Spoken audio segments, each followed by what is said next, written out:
qu'avez-vous? Laissez-moi, je vous prie. Mais encore, dites-moi quelle bizarrerie. Laissez-moi là, vous dis-je, et qu'aurez vous caché?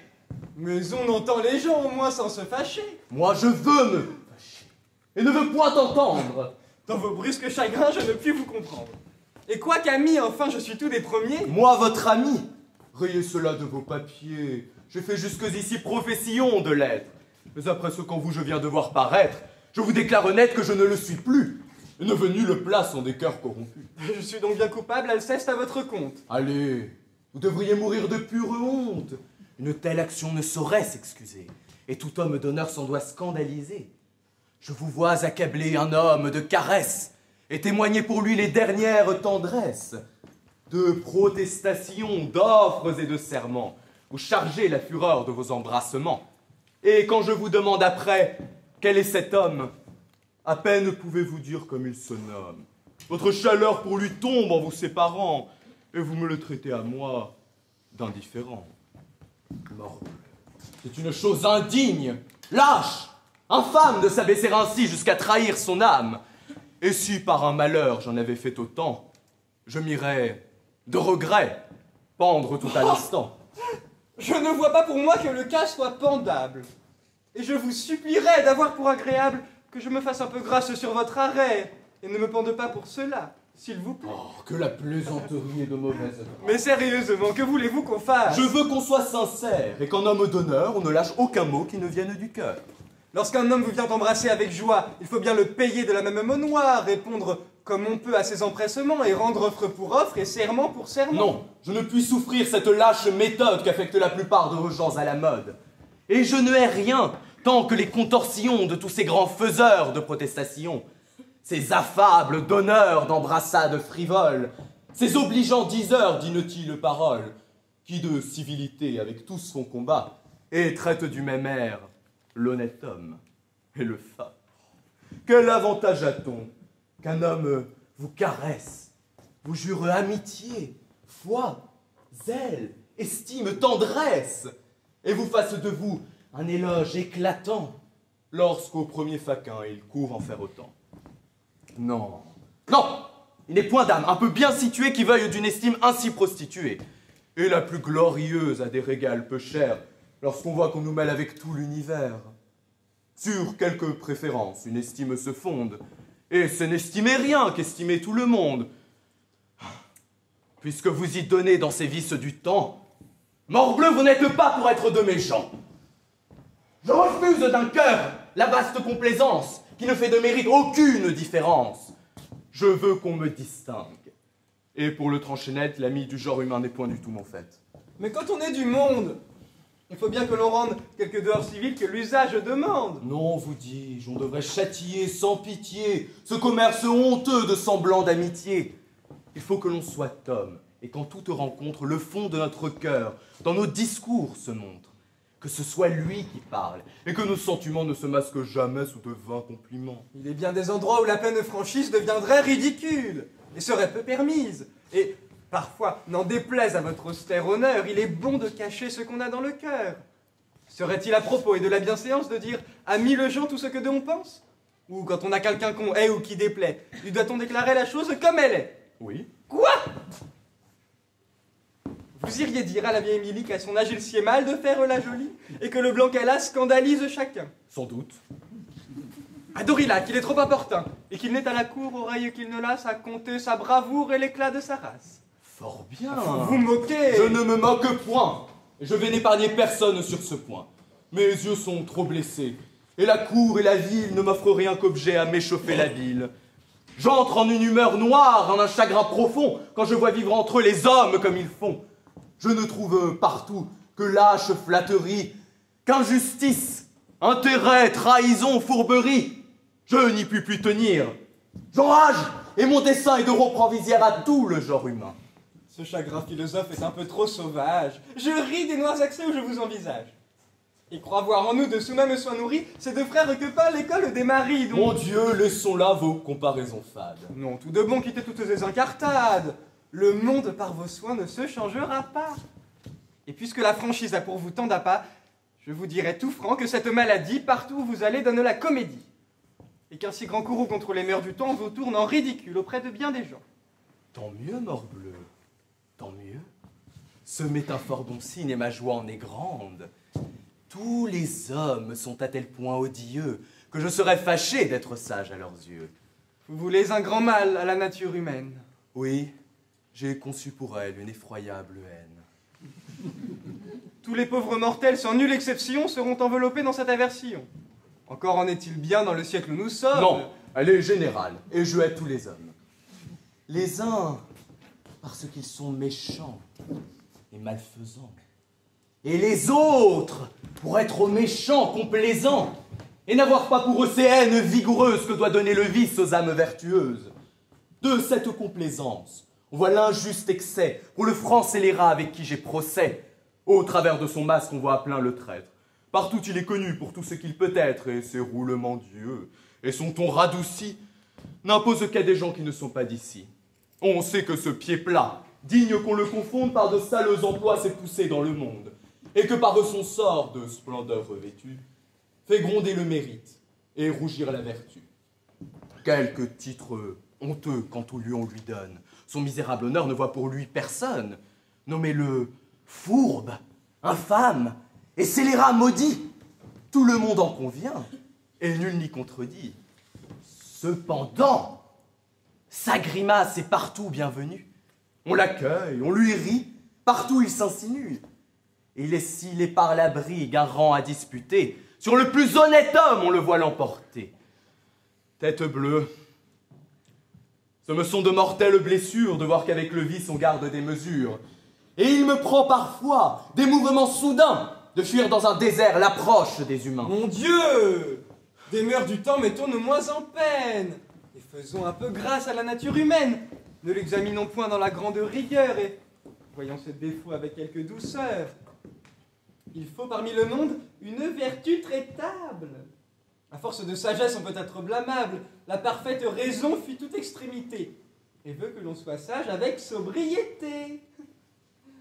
Cette grande raideur des vertus des vieux âges heurte trop notre siècle, et les communs usages, elle veut aux mortels trop de perfection.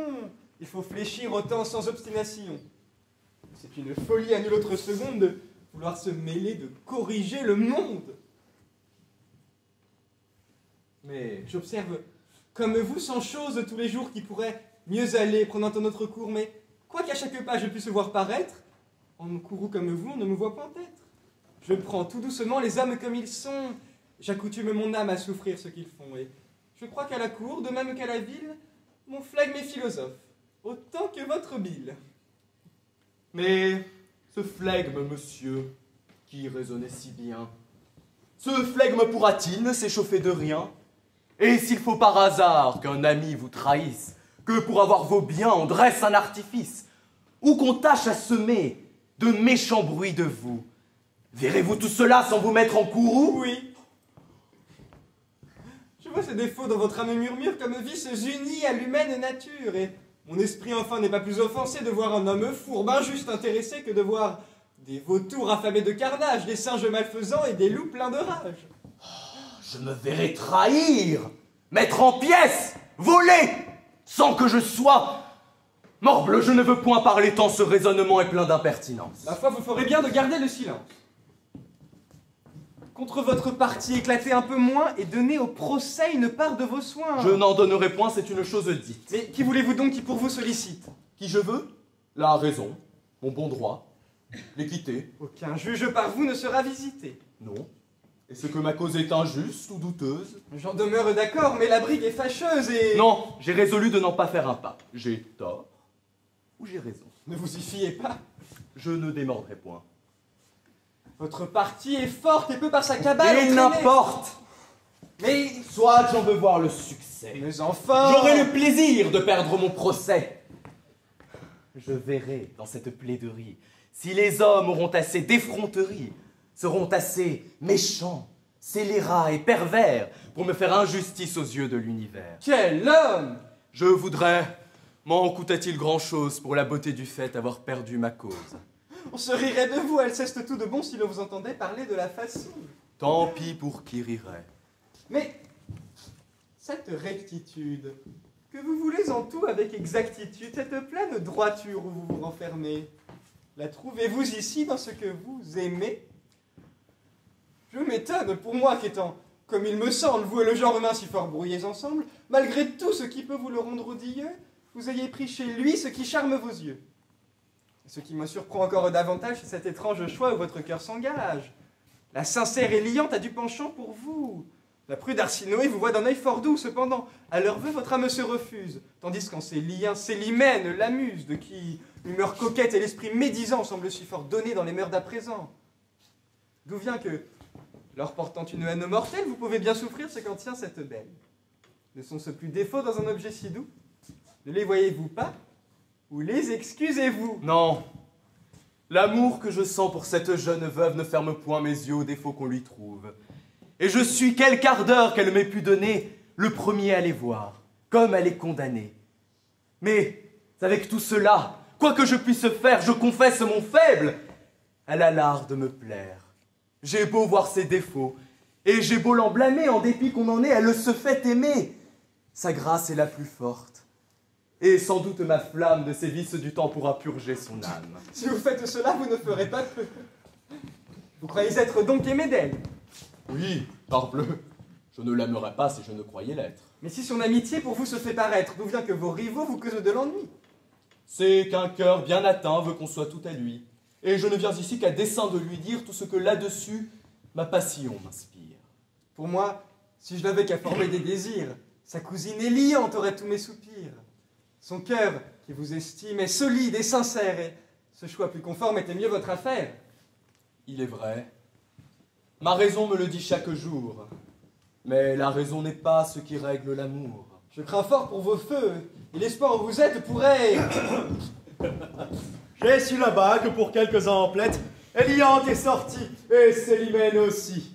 Mais comme l'on m'a dit que vous étiez ici, j'ai monté pour vous dire, et d'un cœur véritable, que j'ai conçu pour vous une estime incroyable, et que depuis longtemps, cette estime m'a mis dans un ardent désir d'être de vos amis. Oui, mon cœur au mérite aime à rendre justice, et je brûle qu'un nœud d'amitié nous unisse. Je crois qu'un ami chaud et de ma qualité n'est assurément pas pour être rejeté. C'est à vous, s'il vous plaît, que ce discours s'adresse. À moi, monsieur. À vous. Trouvez-vous qu'il vous blesse? Non pas. Mais la surprise est fort grande pour moi, et je n'attendais pas l'honneur que je reçois. L'estime où je vous tiens ne doit point vous surprendre, et de tout l'univers, vous la pouvez prétendre. Monsieur. L'État n'a rien qui ne soit en dessous du mérite éclatant que l'on découvre en vous. Monsieur. Pour ma part, je vous tiens préférable à tout ce que j'y vois de plus considérable. Monsieur. Sois-je du ciel écrasé si je mens, et pour vous confirmer ici mes sentiments, souffrez qu'à cœur ouvert, monsieur, je vous embrasse. Et, quand votre amitié, je vous demande place. Touchez-la, s'il vous plaît. Vous me la promettez? Votre amitié. Monsieur. Quoi? Vous y résistez? Monsieur, c'est trop d'honneur que vous voulez me faire. Mais l'amitié demande un peu plus de mystère. Et c'est assurément en profaner le nom que de vouloir le mettre en toute occasion. Avec lumière et choix, cette union veut naître. Avant que nous lier, il faut nous mieux connaître. Et nous pourrions avoir telle complexion que tous deux du marché nous nous repentirions. Parbleu! C'est parler là-dessus en homme sage, et je vous en estime encore davantage. Souffrons donc que le temps forme des nœuds si doux. Mais cependant, je m'offre entièrement à vous. S'il faut faire à la cour pour vous quelque ouverture, on sait qu'auprès du roi, je fais quelques figures. Il m'écoute et dans tout, il en use ma foi le plus honnêtement du monde avec moi. Enfin, je suis à vous de toutes les manières, et comme votre esprit a de grandes lumières, je viens, pour commencer entre nous ce beau nœud, vous montrer un sonnet que j'ai fait depuis peu, et savoir s'il est bon qu'au public je l'expose. Monsieur, je suis malpropre à décider la chose, veuillez m'en dispenser. Pourquoi? J'ai le défaut d'être un peu plus sincère en cela qu'il ne faut. C'est ce que je demande, et j'aurais lieu de plainte si m'exposant à vous pour me parler sans feinte, vous alliez me trahir et me déguiser rien. Puisqu'il vous plaît ainsi, monsieur, je le veux bien.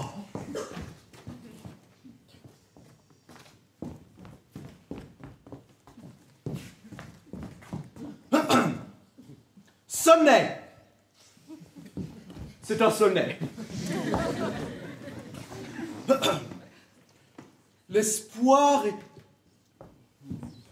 C'est une dame qui de quelque espérance avait flatté ma flamme. L'espoir, ce ne sont point de ces grands vers pompeux, mais de petits vers doux, tendres et langoureux. Nous verrons bien. L'espoir... Je ne sais si le style pourra vous en paraître assez net et facile, et si du choix des mots vous vous contenterez. Nous allons voir, monsieur. Non. Au reste, vous saurez que je n'ai demeuré qu'un quart d'heure à le faire. Allons, monsieur, le temps ne fait rien à l'affaire. Oh. L'espoir, il est vrai, nous soulage et nous berce, un temps notre ennui. Mais Phyllis, le triste avantage, lorsque rien ne marche après lui. Je suis déjà charmé de ce petit morceau. Vous avez le front de trouver cela beau? Vous eûtes de la complaisance, mais vous en deviez moins avoir et ne vous pas mettre en dépense pour ne me donner que l'espoir. Ah, qu'en termes galants, ces choses-là sont mises. Oh, bleu, ville complaisant, vous louez des sous.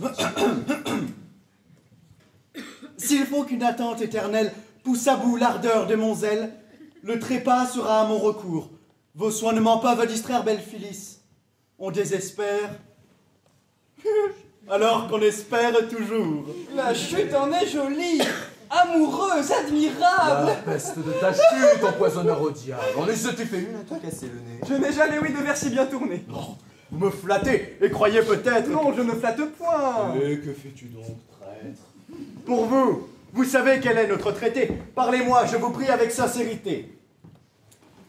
Monsieur, cette matière est toujours délicate. Et sur le bel esprit, nous aimons qu'on nous flatte. Mais un jour, à quelqu'un dont je tairai le nom, je disais, en voyant des vers de sa façon, qu'il faut qu'un galant homme ait toujours grand empire sur les démangeaisons qui nous prennent des crimes. Qu'il doit tenir la brigue aux grands empressements qu'on a de faire éclat de tels amusements. Et que, par la chaleur de montrer ses ouvrages, on s'expose à jouer de mauvais personnages. Est-ce que vous voulez me déclarer par là que j'ai tort de vouloir... Je ne dis pas cela. Mais je lui disais, moi, qu'un froid écrit assomme, qu'il ne faut que ce faible à décrire un homme, et qu'eût-on d'autre part, sans belle qualité, on regarde les gens par leur méchant côté. Est-ce que vous voulez me déclarer par là que j'ai tort de vouloir... Je ne dis pas cela. Mais pour ne point écrire, je lui mettais aux yeux comme, dans notre temps, cette soif à gâter de fort honnêtes gens. Est-ce que j'écris mal et le ressemblerai-je? Je ne dis pas cela. Mais enfin, lui disais-je, quel besoin si pressant avez-vous de rimer? Et qui diantre vous pousse à vous faire imprimer? Si l'on peut pardonner l'essor d'un mauvais livre, ce n'est qu'aux malheureux qui composent pour vivre. Croyez-moi, résistez à vos tentations, dérobez au public ses occupations, et n'allez point quitter de quoi que l'on vous somme le nom que dans la cour vous avez d'honnête homme, pour prendre de la main d'un avis d'imprimeur celui de ridicule et misérable auteur. Oh. C'est ce que je tâchais de lui faire comprendre. Voilà qui va fort bien, et je crois vous entendre. Mais ne puis-je savoir ce que dans mon sonnet... Franchement, il est bon à mettre au cabinet. Oh. Vous vous êtes réglé sur de méchants modèles, et vos expressions ne sont point naturelles. Qu'est-ce que nous berce un temps notre ennui, et que rien ne marche après lui. Que ne vous pas mettre en dépense pour ne me donner que l'espoir. Et que, Phyllis, on désespère, alors qu'on espère toujours. Ce style figuré dont on fait vanité sort du bon caractère et de la vérité. Ce sont que jeux de mots, qu'affectation pure, et ce n'est pas ainsi que parle la nature. Le méchant goût du siècle, en cela me fait peur. Nos pères tout grossiers l'avaient beaucoup meilleur. Et je prise bien moins tout ce que l'on admire qu'une vieille chanson que je m'en vais vous dire. Si le roi m'avait donné Paris sa grande ville et qu'il me fallut quitter l'amour de ma mie,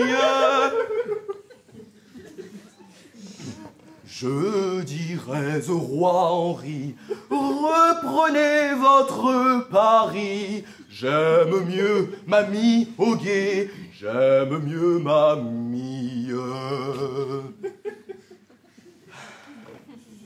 Bon, la rime n'est pas riche et le style en est vieux. Mais ne voyez-vous pas que cela vaut bien mieux que ces colifichets dont le bon sens murmure, et que la passion parle là toute pure. Si le roi m'avait donné Paris sa grande ville et qu'il me fallut quitter l'amour de mamie, je dirais au roi Henri, reprenez votre Paris. J'aime mieux mamie au guet, j'aime mieux mamie.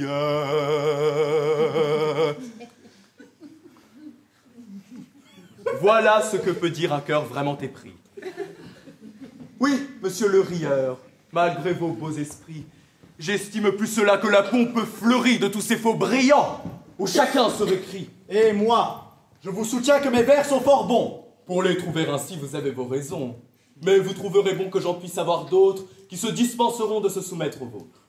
Il me suffit de voir que d'autres en font cas. C'est qu'ils ont l'art de feindre, et moi je ne l'ai pas. Croyez-vous donc avoir tant d'esprit en partage? Si je louais vos vers, j'en aurais davantage. Je me passerais bien que vous les approuviez. Il faut bien, s'il vous plaît, que vous vous en passiez. J'aimerais bien, pour voir que de votre manière, vous en composassiez sur la même matière. Oh, j'en pourrais, par malheur, faire d'aussi méchants, mais je me garderai de les montrer aux gens.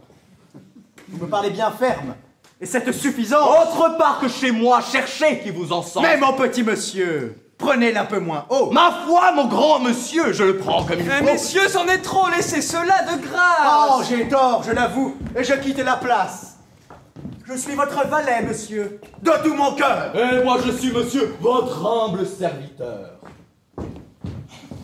Eh bien, vous le voyez, pour être trop sincère, vous voilà sur les bras une fâcheuse affaire. Et j'ai bien vu qu'Oronte, afin d'être flatté... Ne me parlez pas. Plus de société. C'est trop. Laissez-moi là. Pas de langage. C'est quoi? Je n'entends rien. Encore. Outrage. Ah, parbleu, c'en est trop. Ne suivez pas mes pas. Vous vous moquez de moi? Je ne vous quitte pas.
Madame, voulez-vous que je vous parle net?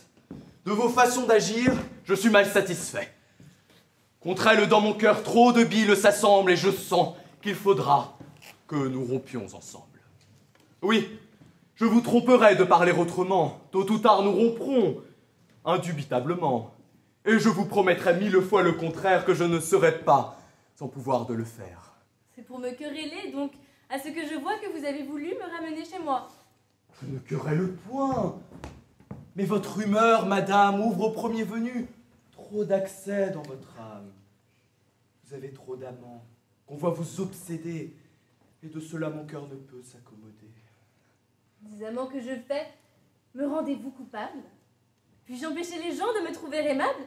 Et lorsque pour me voir, ils font de doux efforts, dois-je prendre un bâton pour les mettre dehors? Non, ce n'est pas madame un bâton qu'il faut prendre, mais un cœur, à leurs vœux moins faciles et moins tendres. Je sais que vos appâts vous suivent en tout lieu, mais votre accueil retient ce qu'attirent vos yeux, et sa douceur offerte à qui vous rend les armes achève sur les cœurs l'ouvrage de vos charmes. Ce trop riant espoir que vous leur présentez attache autour de vous leurs assiduités, et votre complaisance, un peu moins étendue, de tant de soupirants, chasserait la cohue. Mais au moins, dites-moi, madame, par quel sort votre cli tendre a l'heure de vous plaire aussi fort? Sur quel fond de mérite et de vertu sublime appuyez-vous en lui l'honneur de votre estime? Est-ce par l'ongle long qu'il porte petit doigt que c'est acquis chez vous l'estime où l'on le voit? Vous êtes-vous rendu avec tout le beau monde au mérite éclatant de sa perruque blonde? Sont-ce ces grands canons qui vous le font aimer? L'amas de ses rubans a-t-il su vous charmer? Est-ce par les appâts de sa vaste rein grave qu'il a gagné votre âme en faisant votre esclave? Ou sa façon de rire et son ton de fausset ont-ils de vous toucher su trouver le secret? Qu'injustement de lui, vous prenez de l'ombrage. Ne savez-vous pas bien pourquoi je le ménage et que dans mon procès, ainsi qu'il m'a promis, il peut intéresser tout ce qu'il a d'amis? Perdez votre procès, madame, avec constance, et ne ménagez point un rival qui m'offense. Mais de tout l'univers, vous devenez jaloux? C'est que tout l'univers est bien reçu de vous. C'est ce qui doit rasseoir votre âme effarouchée, puisque ma complaisance est sur tous ses penchés. Et vous auriez plus lieu de vous en offenser si vous me la voyez sur un seul ramassé. Mais moi, que vous blâmez de trop de jalousie, qu'ai-je de plus que tous, madame, je vous prie? Le bonheur de savoir que vous êtes aimée. Et quel lieu de le croire en mon cœur enflammé? Je pense qu'ayant pris le soin de vous le dire, un aveu de la sorte a de quoi vous suffire. Mais qui m'assurera que dans le même instant, vous n'en disiez peut-être aux autres tout autant? Certes. Pour un amant, la fleurette est mignonne. Et vous me traitez là de gentille personne. Eh bien, pour vous ôter d'un semblable souci, de tout ce que j'ai dit, je me dédie ici. Et rien ne saurait plus vous tromper que vous-même. Soyez contents. Morbleu! Faut-il que je vous aime? Ah, que si de vos mains je rattrape mon cœur, je bénirais le ciel de ce rare bonheur. Je ne le scelle pas, je fais tout mon possible à rompre de ce cœur l'attachement terrible. Et mes plus grands efforts n'ont rien fait jusqu'ici. Et c'est pour mes péchés que je vous aime ainsi. Il est vrai. Votre ardeur est pour moi 100 secondes. Oui, je puis là-dessus défier tout le monde. Mon amour ne se peut concevoir, et jamais personne n'a, madame, aimé comme je fais. En effet, la méthode en est toute nouvelle, car vous aimez les gens pour leur faire querelle. Ce n'est qu'en mot fâcheux qu'éclate votre ardeur, et l'on n'a jamais vu un amour si grondeur. Mais il ne tient qu'à vous que son chagrin ne passe. À tous nos démêlés, coupons chemin de grâce. Parlons à cœur ouvert, et voyons d'arrêter. Qu'est-ce? Acaste, t'es là-bas! Eh bien, faites monter. Quoi? On ne peut jamais vous parler tête à tête? À recevoir le monde, on vous voit toujours prête, et vous ne pouvez pas, un seul moment de tous, vous résoudre à souffrir de n'être point chez vous. Voulez-vous qu'avec lui, je me fasse une affaire? Vous avez des regards qui ne sauraient me plaire. C'est un homme, à jamais ne me le pardonner s'il savait que sa vue eût pu m'importuner. Et que vous faites cela pour vous gêner de sorte? Mon Dieu! De ces pareils, la bienveillance importe. Et ce sont de ces gens qui, je ne sais comment, ont gagné dans la cour de parler hautement. Dans tous les entretiens, on les voit s'introduire. Ils ne sauraient servir, mais ils peuvent vous nuire. Et jamais, quelque appui qu'on puisse avoir d'ailleurs, on ne doit se brouiller avec ces grands brailleurs. Enfin, quoi qu'il en soit, et sur quoi qu'on se fonde, Vous trouvez des raisons de souffrir tout le monde. Et les précautions de votre jugement. C'est tendre encore, madame. Ah, justement. Où courez-vous? Je sors. Demeurez. Pourquoi faire? Demeurez. Je ne puis. Je le veux. Point d'affaires, ces conversations ne font que m'ennuyer. Et c'est trop de vouloir me les faire Je essayer. le veux. Je le veux. Non, il m'est impossible. Eh bien, allez, sortez. Il vous est tout loisible. Voici les deux marquis qui montent avec nous. Voulez-vous me le dire? Oui, des sièges pour tous. Vous n'êtes pas sortis? Non. Mais je veux, madame, ou pour eux, ou pour moi, faire expliquer votre âme. C'est vous. Aujourd'hui, vous vous expliquerez. Vous perdez le sens. Point, vous vous déclarerez. Ah. Vous prendrez parti. Vous vous moquez, je pense. Non, mais vous choisirez, c'est trop de patience. Parbleu! Je viens du Louvre, Cléon de lever, madame, a bien paru ridicule à chevet. N'a-t-il point quelque ami qui pût, sur ses manières, d'un charitable avis lui prêter les lumières? Dans le monde, à vrai dire, il se barbouille fort. Partout, il porte un air qui saute aux yeux d'abord, et lorsqu'on le revoit après un peu d'absence, on le retrouve encore plus plein d'extravagance. Parbleu! S'il faut parler de gens extravagants, je viens d'en essuyer un des plus fatigants. Damon, le raisonneur, qui m'a, ne vous déplaise, une heure au grand soleil tenu hors de ma chaise. C'est un parleur étrange, et qui trouve toujours l'art de ne vous rien dire avec de longs discours. Dans les propos qu'il tient, on ne voit jamais goutte, et ce n'est que du bruit, que tout ce qu'on écoute. Ce début n'est pas mal, et contre le prochain, la conversation prend un assez bon train. Timon! Encore, madame, est un beau caractère. C'est de la tête aux pieds un homme tout mystère, qui vous jette en passant un coup d'œil égaré, et sans aucune affaire est toujours affairé. Tout ce qu'il vous débite en grimaces abonde. À force de façon, il assomme le monde. Sans cesse, il a, tout bas, pour rompre l'entretien, un secret à vous dire. Et ce secret n'est rien. De la moindre vétille, il fait une merveille, et jusqu'aux bonjour, il dit tout à l'oreille. Et Gérald, madame. Ah, l'ennuyeux conteur. Jamais on ne le voit sortir du grand seigneur. Dans le brillant commerce, il se mêle sans cesse et ne cite jamais que duc, prince ou princesse. La qualité l'entête. Et tous ces entretiens ne sont que de chevaux, d'équipage ou de chiens. Il tutoie en parlant ceux du plus haut étage, et le nom de monsieur est chez lui hors d'usage.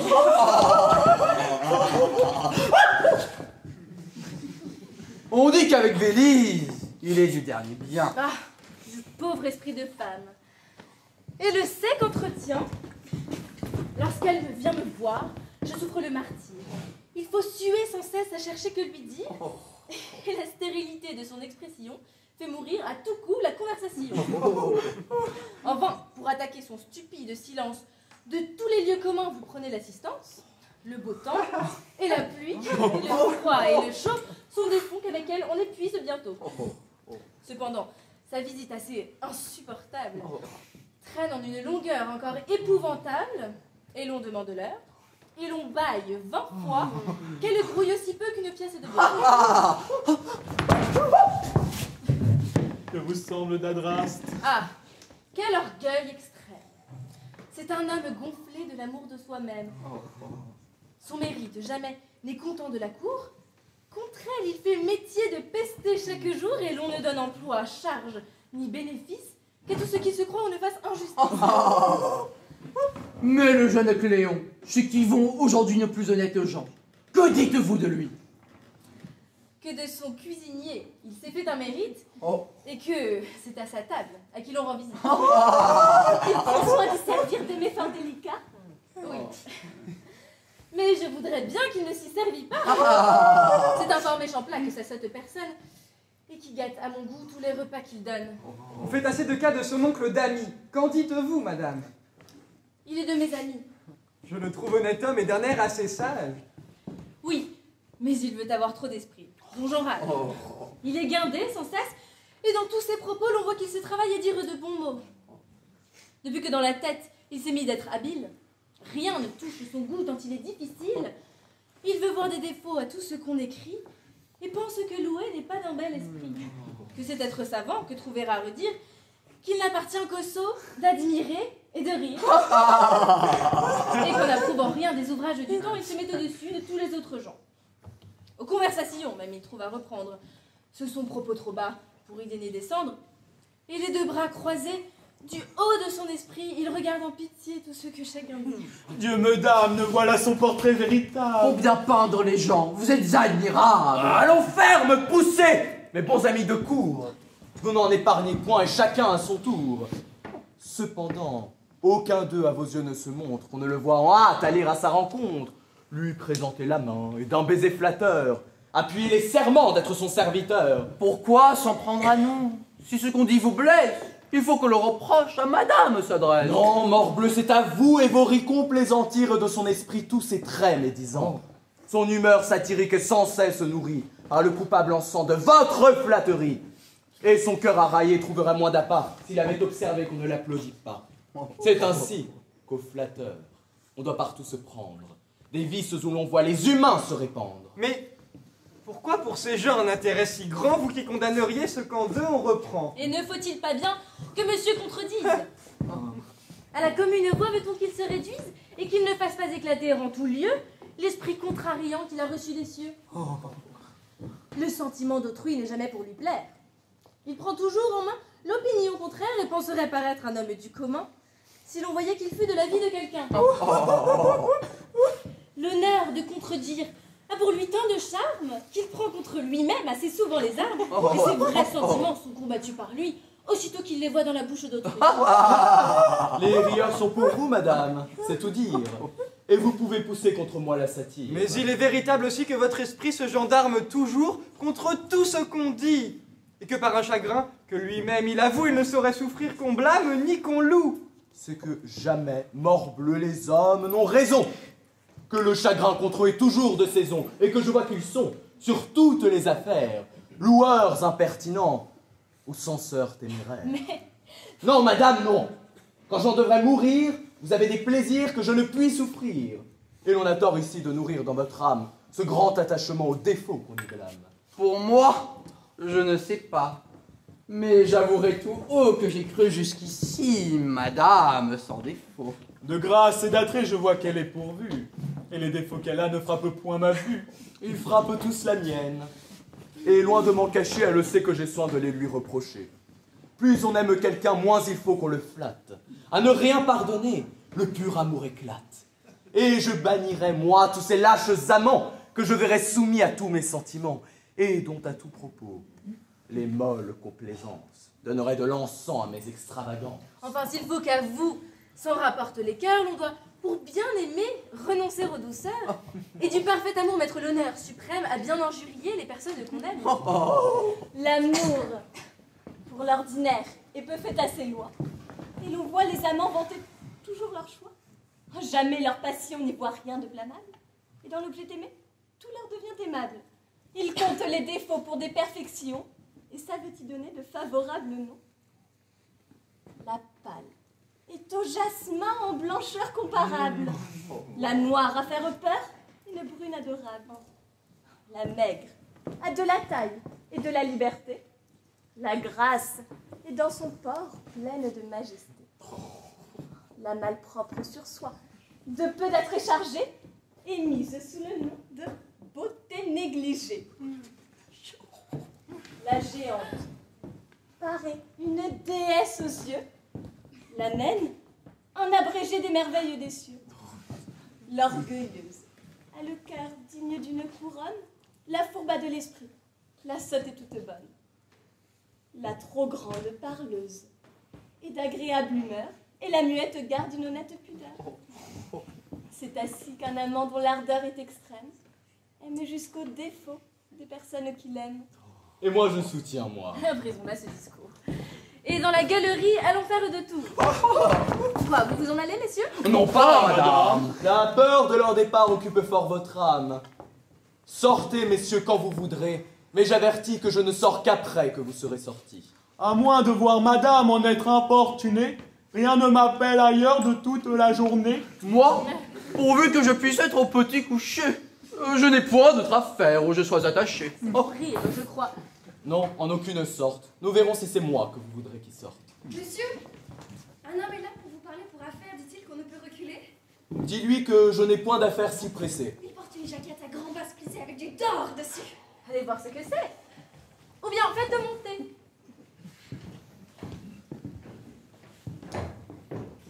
Qu'y a-t-il, s'il vous plaît? Venez, monsieur. Monsieur, j'ai 2 mots à vous dire. Vous pouvez parler haut pour m'en instruire.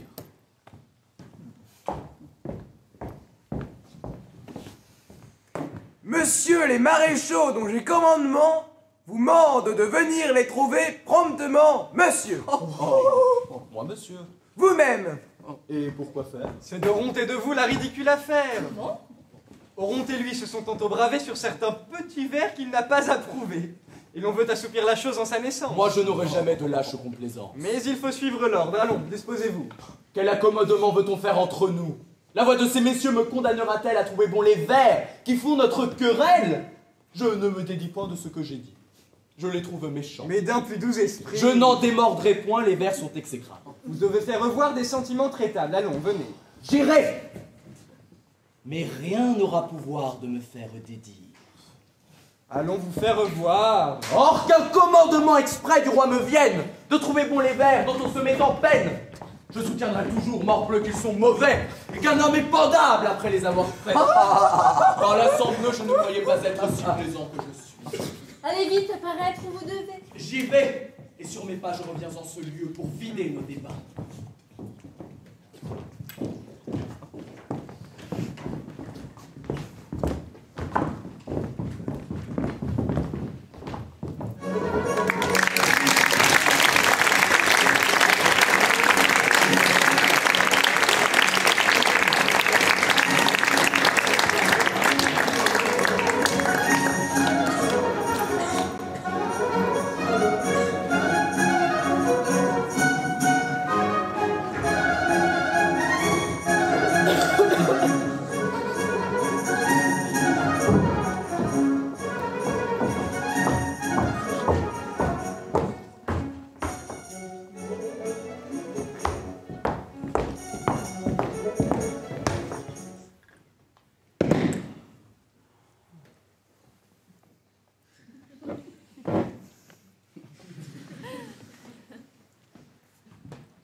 Cher marquis, je te vois l'âme bien satisfaite. Toutes choses t'égayent et rien ne t'inquiète. En bonne foi, crois-tu, sans t'éblouir les yeux, avoir de grands sujets de paraître joyeux? Parbleu, je ne vois pas lorsque je m'examine ou prendre aucun sujet d'avoir l'âme chagrine.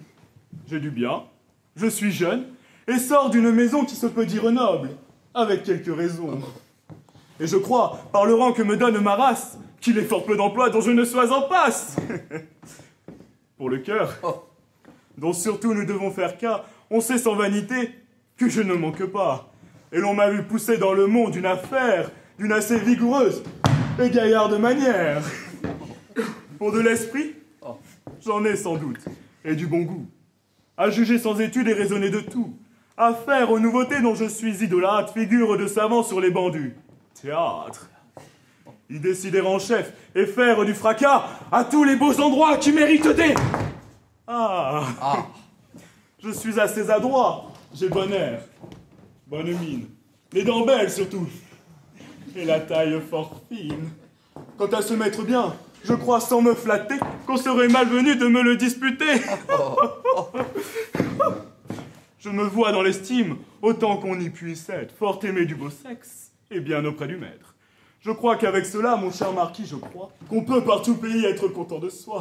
Oui, mais trouvant ailleurs de conquêtes faciles, pourquoi pousser ici des soupirs inutiles? Moi, parbleu, je ne suis de taille ni d'humeur à pouvoir d'une belle essuyer la froideur.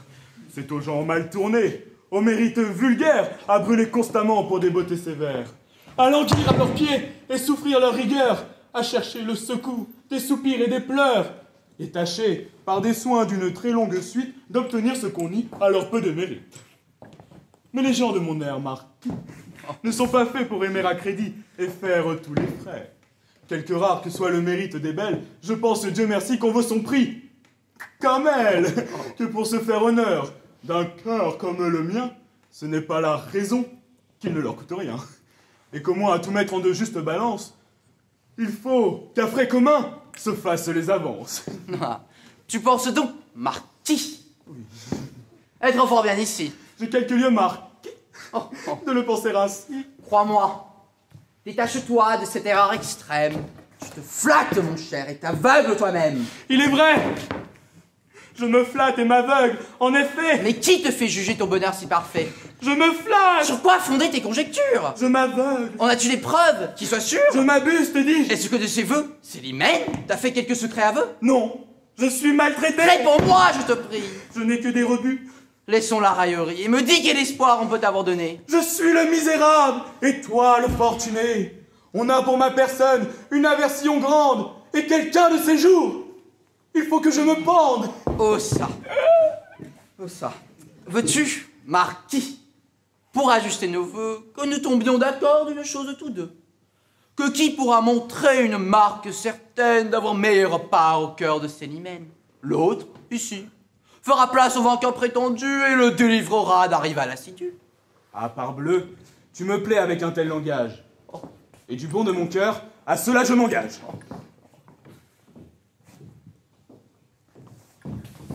Et chut.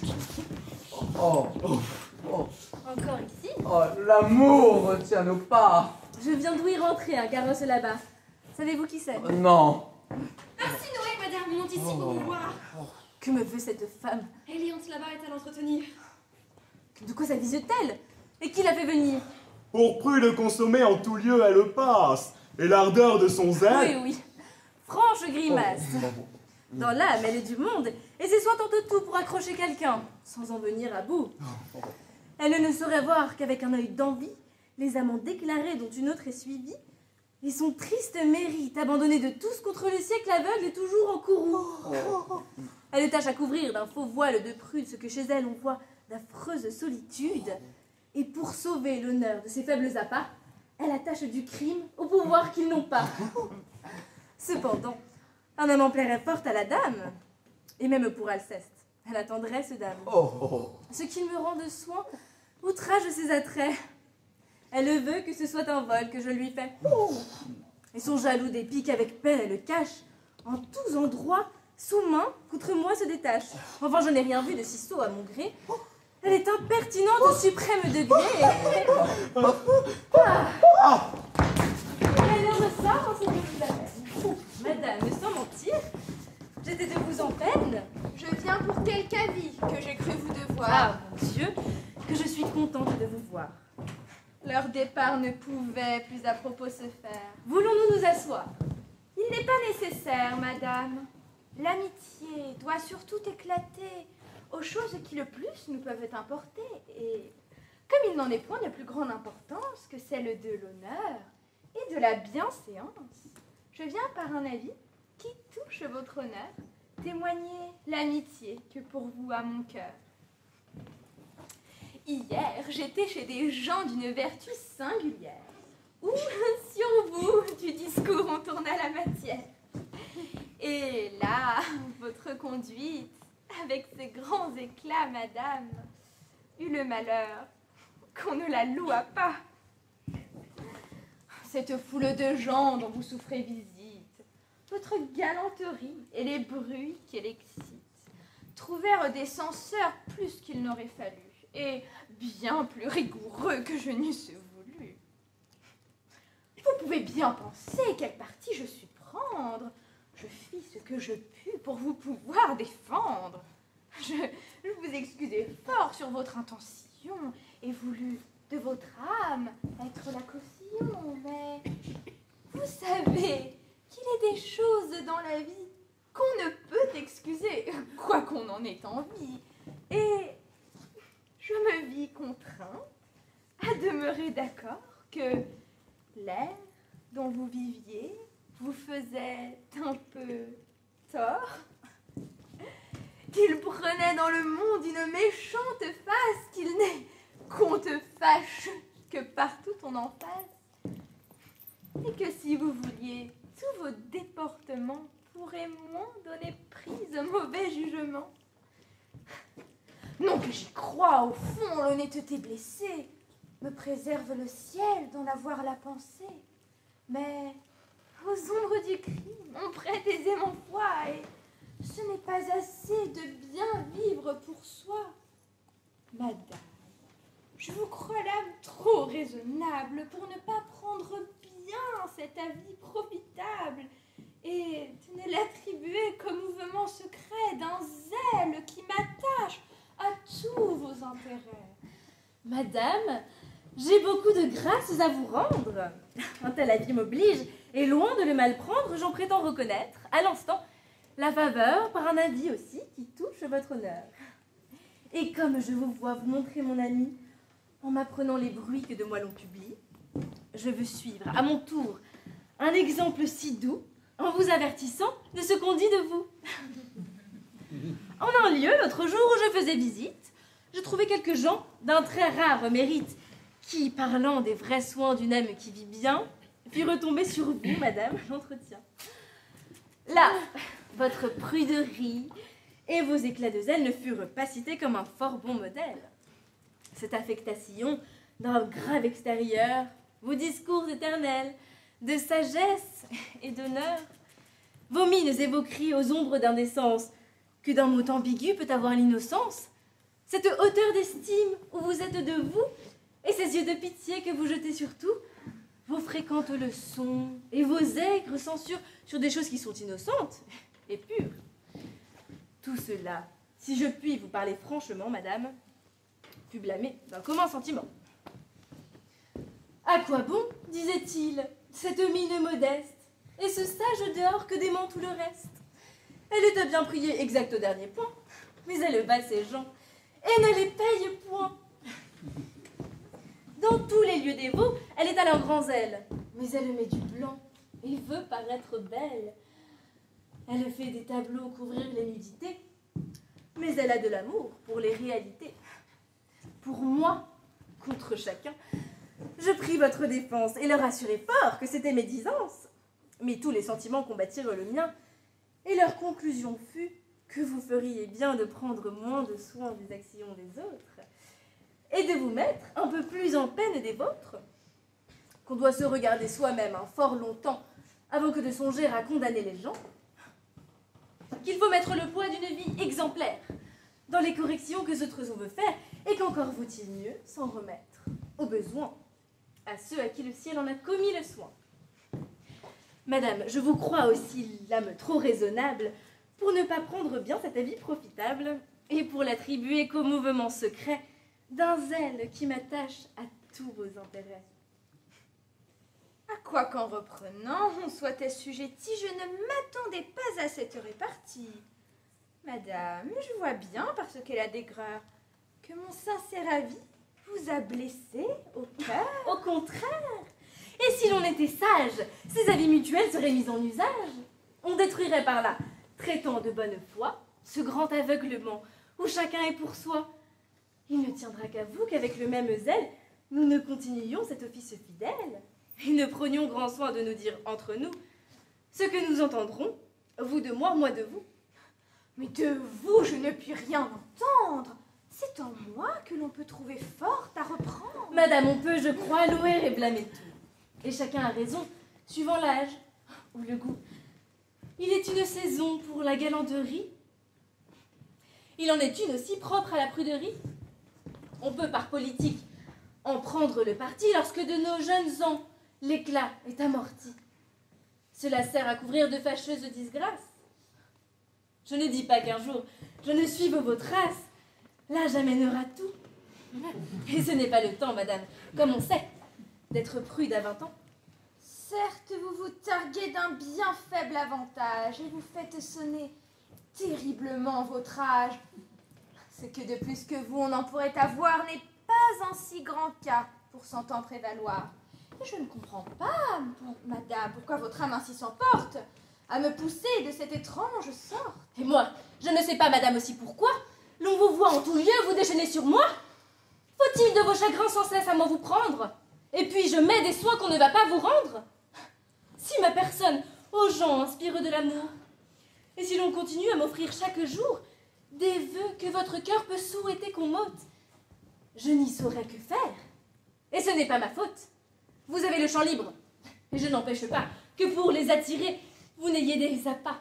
Hélas, et croyez-vous que l'on se mette en peine de ce nombre d'amants dont vous faites la veine, et qu'il ne nous soit pas fort aisé de juger à quel prix aujourd'hui on peut les engager? Pensez-vous faire croire, à voir comme tout roule, que votre seul mérite attire cette foule? Qu'il ne brûle pour vous que d'un honnête amour, et que, pour vos vertus, ils vous font tous la cour? On ne s'aveugle point par de vaines défaites, le monde n'est point dupe. Et j'en vois qui sont faites à pouvoir inspirer de tendres sentiments, et qui chez elles, pourtant, ne fixent point d'amant. Et de là, nous pouvons tirer des conséquences qu'on n'acquiert point leur cœur sans de grandes avances. Qu'aucun pour nos beaux yeux n'est notre soupirant, et qu'il nous faut acheter tous les soins qu'on nous rend. Ne vous enflez donc point d'une si grande gloire pour les petits brillants d'une faible victoire, et corrigez un peu l'orgueil de vos appâts de traiter pour cela les gens de haut en bas. Si nos yeux pouvaient envier les conquêtes des vôtres, je pense que l'on pourrait faire comme les autres. Ne se point ménager et vous faire bien voir que l'on a des amants quand on en veut avoir. Ayez-en donc, madame, et voyons cette affaire. Par ce rare secret, efforcez-vous de plaire, et Prison, madame, un pareil entretien, il pousserait trop loin votre esprit et le mien. Et j'aurais pris déjà le congé qu'il faut prendre si mon carrosse encore ne m'obligeait d'attendre. Autant qu'il vous plaira, vous pouvez arrêter, madame. Et là-dessus, rien ne doit vous hâter. Mais sans vous fatiguer de ma cérémonie, je m'en vais vous donner meilleure compagnie. Et monsieur, qu'à propos, le hasard fait venir, remplira mieux ma place à vous entretenir. Alceste, il faut que j'aille écrire un mot de lettre, que sans me faire tort, je ne saurais remettre. Soyez avec madame. Elle aura la bonté d'excuser aisément mon incivilité. Vous voyez, elle veut que je vous entretienne, attendant un moment que mon carrosse vienne. Et jamais tous ces soins ne pouvaient m'offrir rien qui me fût plus charmant qu'un pareil entretien. En vérité, les gens d'un mérite sublime entraînent de chacun et l'amour, et l'estime, et le mérite, enfin, que vous nous faites voir, devrait... Mon Dieu, laissons mon mérite de grâce. De quoi voulez-vous là que la cour s'embarrasse? Elle aurait fort à faire, et ses soins seraient grands d'avoir à déterrer le mérite des gens. Un mérite éclatant se déterre lui-même, et du vôtre en bien des lieux en fait un cas extrême. Et vous saurez de moi qu'en de fort bons endroits vous fûtes hier loués par des gens d'un grand poids. Eh, je loue aujourd'hui tout le monde, et le siècle en cela n'a rien qu'on ne confonde. Tout est d'un grand mérite. Également doué, ce n'est plus un honneur que de se voir loué.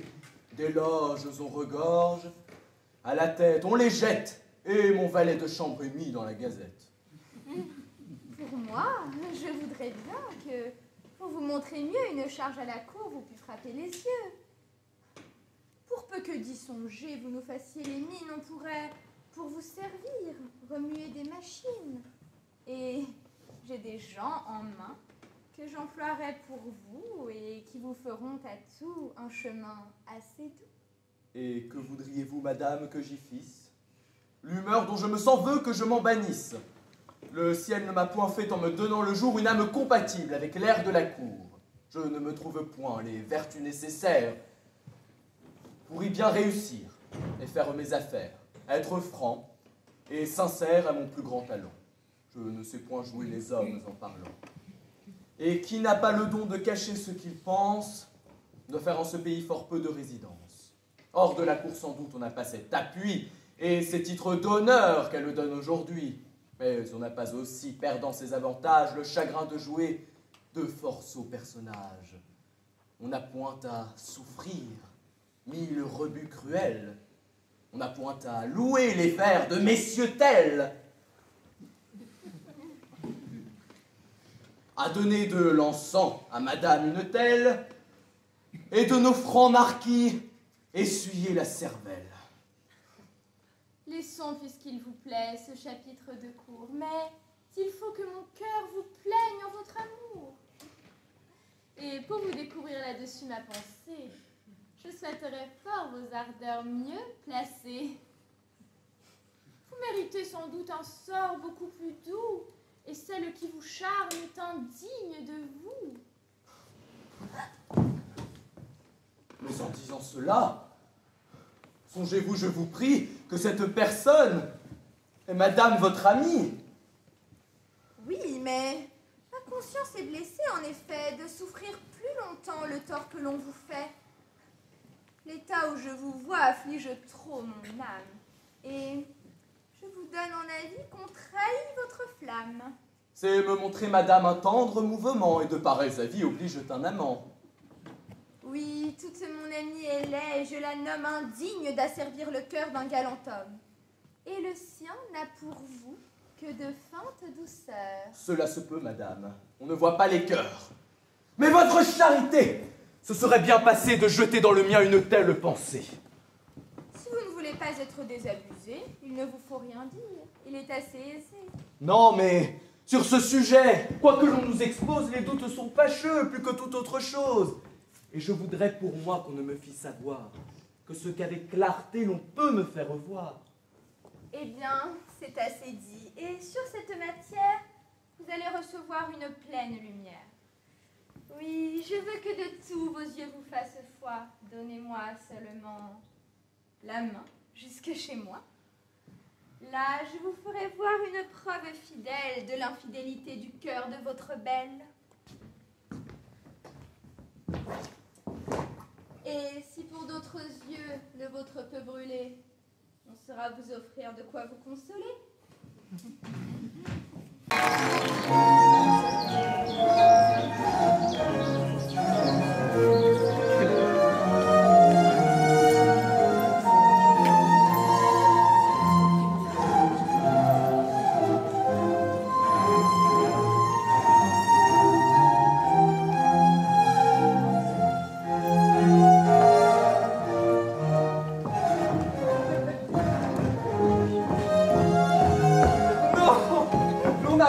À manier si dur, ni d'accommodement plus pénible à conclure. En vain, de tous côtés on l'a voulu tourner, hors de son sentiment on n'a pu l'entraîner. Et jamais différent si bizarre, je pense, n'avait de ces messieurs occupé la prudence. Non, messieurs, disait-il, je ne me dédie point, et tomberai d'accord de tout hors de ce point. De quoi s'offense-t-il et que veut-il me dire? Y va-t-il de sa gloire à ne pas bien écrire? Ce n'est point à l'honneur que touchent ces matières. Je le tiens galant homme en toutes les manières, homme de qualité, de mérite et d'honneur, tout ce qu'il vous plaira. Mais fort méchant auteur, je louerai si l'on veut son train et sa dépense, son adresse à cheval, aux armes, à la danse, mais pour louer ses vers, je suis son serviteur. Et lorsque dans mieux faire on n'a pas le bonheur, on ne doit de rimer, avoir aucune envie, qu'on y soit condamné sur peine de la vie. Enfin, toute la grâce et l'accommodement où c'est avec effort plier son sentiment, c'est de dire, croyant adoucir bien son style, monsieur, je suis fâché d'être si difficile et pour l'amour de vous, je voudrais de bon cœur avoir trouvé tantôt votre sonnet meilleur. Et dans une embrassade, on leur a, pour conclure, fait vite envelopper toute la procédure. Dans ses façons d'agir, il est fort singulier. Mais j'en fais, je l'avoue, un cas particulier. La sincérité dont son âme se pique a quelque chose en soi de noble et d'héroïque. C'est une vertu rare au siècle d'aujourd'hui. Je la voudrais voir partout comme chez lui. Pour moi, plus je le vois, plus surtout je m'étonne de cette passion où son cœur s'abandonne. De l'humeur dont le ciel a voulu le former, je ne sais pas comment il s'avise d'aimer. Et je sais moins encore comment votre cousine peut être la personne où son penchant l'intime. Cela fait assez voir que l'amour dans les cœurs n'est pas toujours produit par un rapport d'humeur.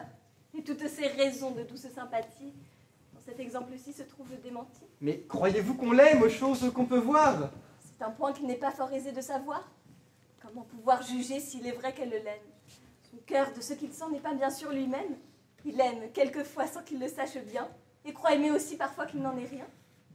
Je crois que notre ami près de cette cousine trouvera des chagrins, plus qu'il ne s'imagine. Et s'il avait mon cœur à dire vérité, il tournerait ses vœux tout d'un autre côté, et par un choix plus juste, on le verrait, madame, profiter des bontés que lui montre votre âme. Pour moi, je n'en fais point de façon, et je crois qu'on doit sur de tels points être de bonne foi. Je ne m'oppose point à toute sa tendresse. Au contraire, mon cœur pour elle s'intéresse, et si c'était qu'à moi la chose pût tenir, moi-même à ceux qui l'aiment, on me verrait l'unir.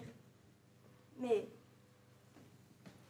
si dans un tel choix, comme tout se peut faire, son amour éprouvait quelque destin contraire, s'il fallait que d'un autre on couronnât les feux, je pourrais me résoudre à recevoir ses vœux. Et le refus sous terre en pareille occurrence ne m'y ferait trouver aucune répugnance. Moi, je ne m'oppose pas, madame, à ces bontés qu'ont pour lui vos appas. Et lui-même, s'il veut, il peut bien vous instruire de ce que là-dessus j'ai pris soin de lui dire. Mais si par un hymen qui les joindrait eux deux, vous étiez hors d'état de recevoir ses vœux, tous les miens tenteraient la faveur éclatante qu'avec tant de bonté votre âme lui présente. Heureux si, quand son cœur s'y pourra dérober, elle le pouvait sur moi, madame, retomber. Vous divertissez, Philinte. Non, madame, et je vous parle ici du meilleur de mon âme. J'attends l'occasion de m'offrir hautement et de tous mes souhaits, j'en presse le moment. Faites-moi raison, madame, d'une offense qui vient de triompher de toute ma constance. Qu'est-ce donc? Qu'avez-vous qui vous puisse émouvoir? J'ai ce que sans mourir, je ne puis concevoir. Et le déchaînement de toute la nature ne m'accablerait pas comme cette aventure. C'en est fait, mon amour, je ne saurais parler. Que votre esprit un peu tâche à se rappeler. Oh, juste ciel, faut-il qu'on joigne à tant de grâce les vices odieux des âmes les plus basses? Mais encore, qui vous peut? Ah, tout est ruiné. Je suis trahi, je suis assassiné. Célimène, et on peut croire cette nouvelle? Célimène me trompe et n'est qu'une infidèle. Avez-vous pour le croire un juste fondement? Peut-être est-ce un soupçon conçu légèrement, et votre esprit jaloux prend parfois des chimères. Ah, morbleu, mêlez-vous, monsieur, de vos affaires. C'est de sa trahison n'être que trop certain, que l'avoir dans ma poche, écrite de sa main. Oui, madame, une lettre, écrite pour Oronte, a produit à mes yeux ma disgrâce et sa honte. Oronte, dont je croyais qu'elle fuyait les soins, et que de mes rivaux je redoutais le moins. Une lettre peut bien tromper par l'apparence, et n'est pas quelquefois si coupable qu'on pense. Encore un coup, laissez-moi, s'il vous plaît, et ne prenez souci que de votre intérêt. Vous devez modérer vos transports, l'outrage. Madame, c'est à vous qu'appartient cet ouvrage. C'est à vous que mon cœur a recours aujourd'hui pour pouvoir s'affranchir de son cuisant ennui. Vengez-moi d'une ingrate et perfide parente qui trahit lâchement une ardeur si constante. Vengez-moi de ce trait qui doit vous faire horreur. Moi? Vous venger? Comment? En recevant mon cœur. Acceptez-le, madame, au lieu de l'infidèle. C'est par là que je puis prendre vengeance d'elle. Et je la veux punir par les sincères vœux, par le profond amour, les soins respectueux, les devoirs empressés, et l'assidu service dont ce cœur va vous faire un ardent sacrifice. Je compatis sans doute à ce que vous souffrez, et ne méprise point le cœur que vous m'offrez. Mais peut-être le mal n'est pas si grand qu'on pense, et vous pourrez quitter ce désir de vengeance. Lorsque l'injure part d'un objet plein d'appât, on fait force dessein qu'on n'exécute pas. On a beau voir, pour rompre, une raison puissante, une coupable aimée est bientôt innocente, tout le mal qu'on lui veut se dissipe aisément, et l'on sait ce que c'est qu'un courroux d'un amant. Non, non, madame, non. L'offense est trop mortelle, il n'est point de retour, et je romps avec elle. Rien ne saurait changer le dessein que j'en fais, et je me punirai de l'estimer jamais. La voici. Mon courroux redouble à cette approche. Je vais de sa noirceur lui faire un vif reproche, pleinement la confondre et vous porter après un cœur tout dégagé de ses trompeurs attraits.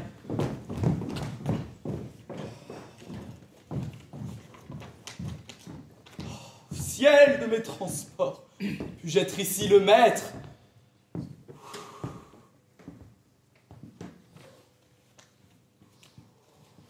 Oui. Quel est donc le trouble où je vous vois paraître? Et que me veut le dire? Et ces soupirs poussés? Et ces sombres regards que sur moi vous lancez? Que toutes les horreurs dont une âme est capable, à vos déloyautés n'ont rien de comparable. Que le sort, les démons et le ciel en courroux n'ont jamais rien produit de si méchant que vous. Voilà certainement des douceurs que j'admire. Ah, ne plaisantez point, il n'est pas temps de rire. Rougissez bien plutôt, vous en avez raison, et j'ai de sûrs témoins de votre trahison. Voilà ce que marquaient les troubles de mon âme, ce n'était pas en vain que s'alarmait ma flamme. Par ces fréquents soupçons qu'on trouvait odieux, je cherchais le malheur qu'on rencontrait mes yeux. Mais malgré tous vos soins et votre adresse à feindre, mon astre me disait ce que j'avais à craindre, et ne présumez pas que sans être vengé, je souffre le dépit de me voir outragé. Je sais que sur les cœurs on n'a point de puissance, que l'amour veut partout naître sans dépendance, que jamais par la force on entra dans un cœur, et que toute âme est libre à nommer son vainqueur. Aussi, ne trouverais-je aucun sujet de plainte si pour moi votre bouche avait parlé sans feinte. Et rejetant mes vœux dès le premier abord, mon cœur n'aurait eu droit de s'en prendre qu'au sort. Mais d'un aveu trompeur, voir ma flamme applaudie, c'est une trahison, c'est une perfidie qui ne saurait trouver de trop grands châtiments. Et je puis tout permettre à mes ressentiments. Oui, oui, redoutez tout après un tel outrage. Je ne suis plus à moi, je suis tout à la rage. Percé du coup mortel dont vous m'assassinez, mes sens, par la raison, ne sont plus gouvernés. Je cède au mouvement d'une juste colère et je ne réponds pas de ce que je puis faire. D'où vient donc, je vous prie, un tel emportement? Avez-vous, dites-moi, perdu le jugement? Oui, oui, je l'ai perdu lorsque dans votre vue, j'ai pris pour mon malheur le poison qui me tue, et que j'ai cru trouver quelque sincérité dans les traîtres appâts dont je fus enchanté. De quelle trahison pouvez-vous donc vous plaindre? Ah, que ce cœur est double et c'est bien l'art de feindre. Mais pour le mettre à bout, j'ai des moyens tout prêts. Jetez ici vos yeux et connaissez vos traits. Ce billet découvert suffit pour vous confondre. Et contre ce témoin, on n'a rien à répondre. Voilà donc le sujet qui vous trouble l'esprit.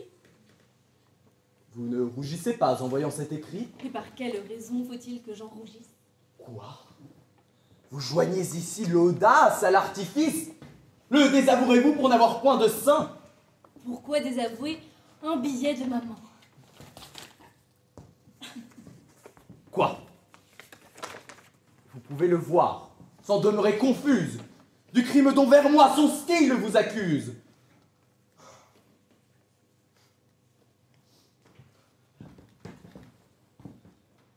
Ces douceurs qu'il m'a fait voir pour Oronte n'a donc rien qui m'outrage et qui vous fasse honte.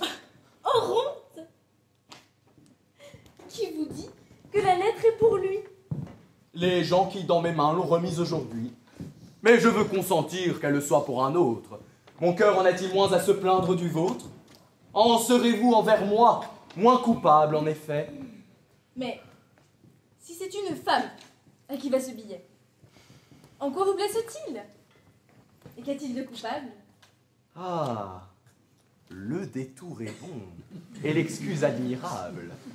Je ne m'attendais pas, je l'avoue, à ce trait, et me voilà par là convaincu tout à fait. Osez-vous recourir à ces ruses grossières? Et vous croyez-vous les gens si privés de lumière? Voyons.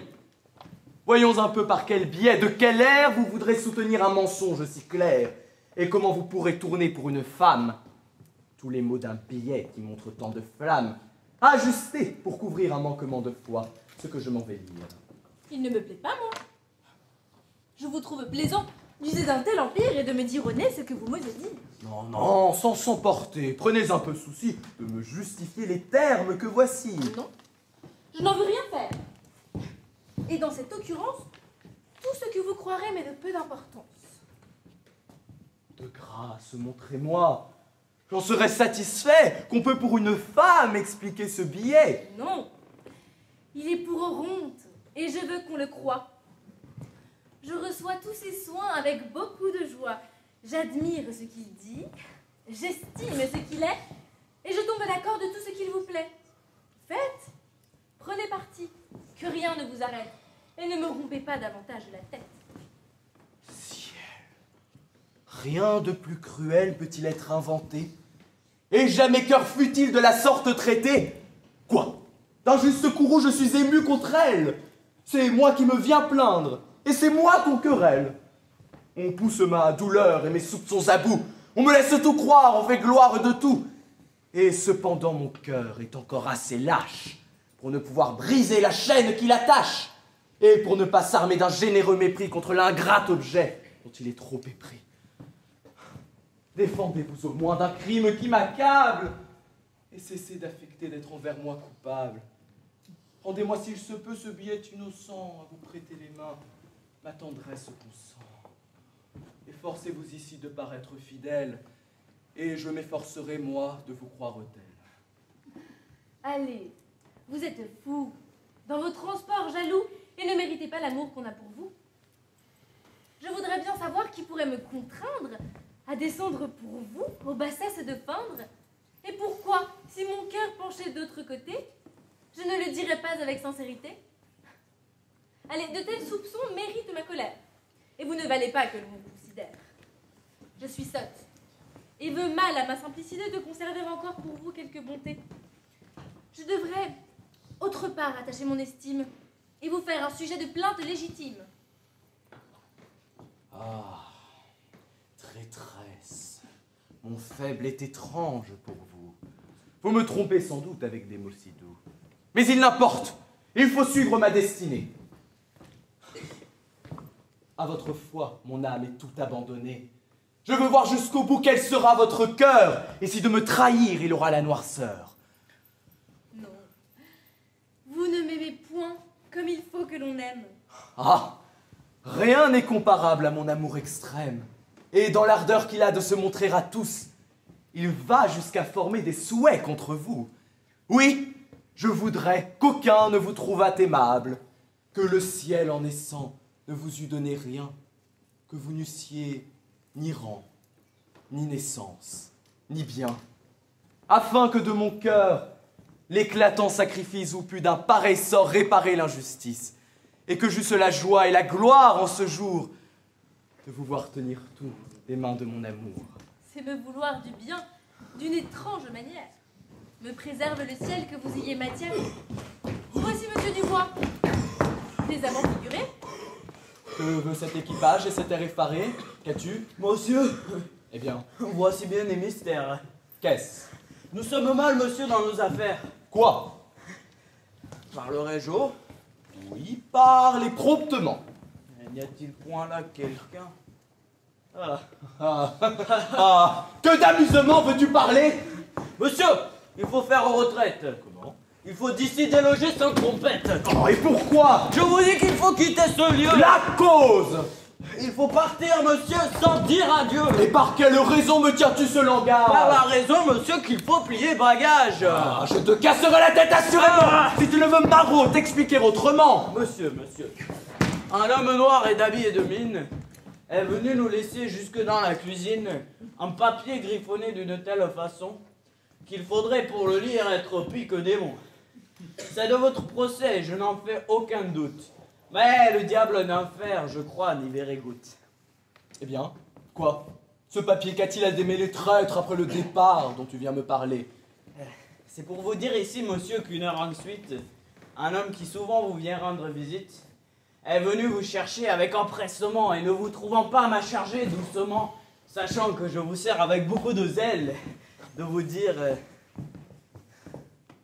Attendez... Comment est-ce qu'il s'appelle? Laisse-la son nom, traître, et dis ce qu'il t'a dit. Ah, c'est un de vos amis. Oh, enfin, cela suffit. Il m'a dit que d'ici votre péril vous chasse, et que d'être arrêté, le sort vous y menace. Et quoi? N'a-t-il voulu te rien spécifier? Non. Il m'a demandé de l'encre et du papier. Ah, il vous a fait un mot où vous pourrez, je pense, du fond de ce mystère, avoir la connaissance. Donne-le donc. Que peut envelopper ceci? Je ne sais, mais j'aspire à m'en voir éclairci.